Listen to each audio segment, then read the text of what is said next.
पहली बात है कि हमारे संबंधी श्यामा श्याम हैं, इनसे संबंध न टूटे और चाहे सबसे टूट जाए। यहाँ से हमारी भक्ति प्रारंभ होती है। मीरा जी से कहा उनकी ननंद ने कि हमारे यहाँ पहले बहू को देवी पूजन प्रायः सब जगह होता है, सौभाग्य रक्षा के लिए देवी पूजन अनिवार्य है। तो उनका हमारा ऐसा सुहाग नहीं जिसमें देवी पूजा की आवश्यकता हो। वो क्या समझे महान भक्त की वाणी को, तो बहुत हट किया। और वो थी विधवा, तो उनका क्या आपने देवी पूजा नहीं की क्या? आपका सुहाग तो उजड़ गया है। बहुत बुरा लगा उनको। मीरा जी का अंदर से संबंध गिरधर से है, किसी की एक कान नहीं मानी। मेरे तो गिरधर गोपाल दूसरों न कोई। अब अगर हम लोक व्यवहार को देखते हैं, लोक व्यवहार नहीं चल पाएगा। कल कोई ऐसा भी मित्र हो सकता है, रिश्तेदार हो सकता है, जो ये सब आवश्य पदार्थ पाता हो आपके घर आएगा कि हमको तो ऐसा भोजन चाहिए, तो आप बना के नहीं दे देंगे? वैष्णव है, तिलक कंठी धारण की, आप ऐसा कर सकते हैं क्या? मान लो कोई आए, कह देगा आपको लाना नहीं है मैं साथ ही लाया हूँ अंडा और ये सब, आप बनाइए, हम थोड़ा, भले वो दामाद हो या बहनोई हो या रिश्ते नाते, आप क्या करेंगे उस समय? नहीं, आपसे पूछते हैं आप क्या करेंगे? आप क्या उस पवित्र रसोई में अमनिया करें?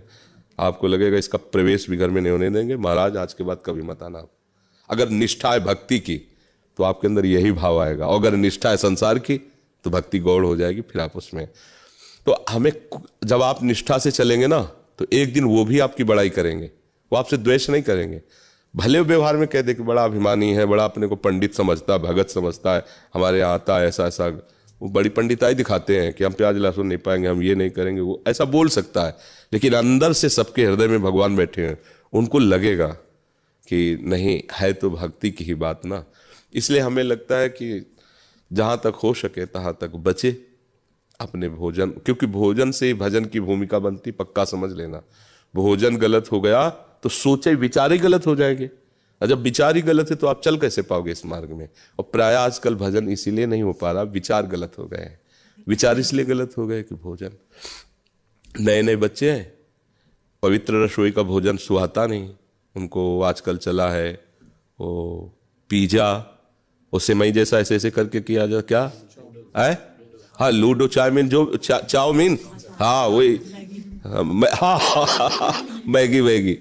अब बताओ, समय कम जीवन का और वो भी विलासिता में। अब ये चीजें जैसे बनी हैं, बनाने वाले के विचार, उसकी पद्धति, ये सब आप पर, तो देखो बच्चों का कहाँ मन लग रहा है? न माता पिता की मर्यादा है, न धर्म को जानते हैं, न उनके अंदर कोई दैवी संपदा के लक्षण, बस वही आसुरी संपदा। अगर कोई माता पिता डांटता तो कहते प्लीज आप अपनी जिंदगी जीजिए, मुझे अपनी जिंदगी जीने दीजिए। तुम्हारी जिंदगी ही क्या? तुम क्या समझ पाए हो कि तुम्हारी जिंदगी क्या है?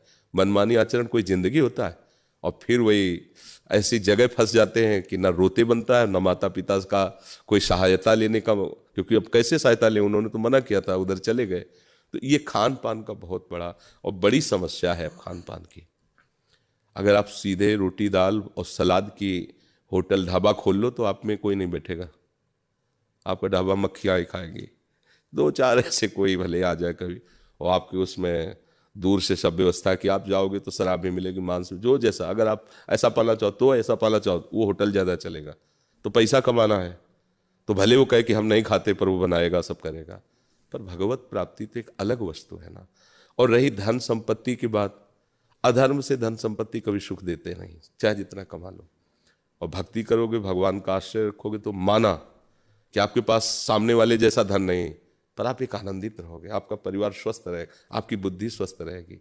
तो हमें लगता है कि ये जीवन अच्छा रहे और जीवन के बाद भी अच्छा रहे, ऐसा कार्य करना चाहिए। व्यवहार में तो ऐसा नहीं हो सकता।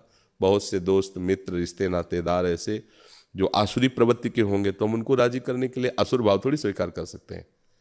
तो अब ये इतना तो आपको देखना ही पड़ेगा, इतनी तो सहना ही पड़ेगा, चार की गालियां तो सहनी पड़ेंगी। अपना मित्र जिसने प्रभु को बनाया, संसार ने उसके साथ बुरा व्यवहार किया। किसी का चरित्र पढ़ के देख लेना, जिसने जितना, देखो मीरा जी को कितना सताया गया। ऐसे निश्चल महात्मा मीरा जी को क्या अपराध था? जहर पिलाया गया, रोज उनको कष्ट दिए जाते थे।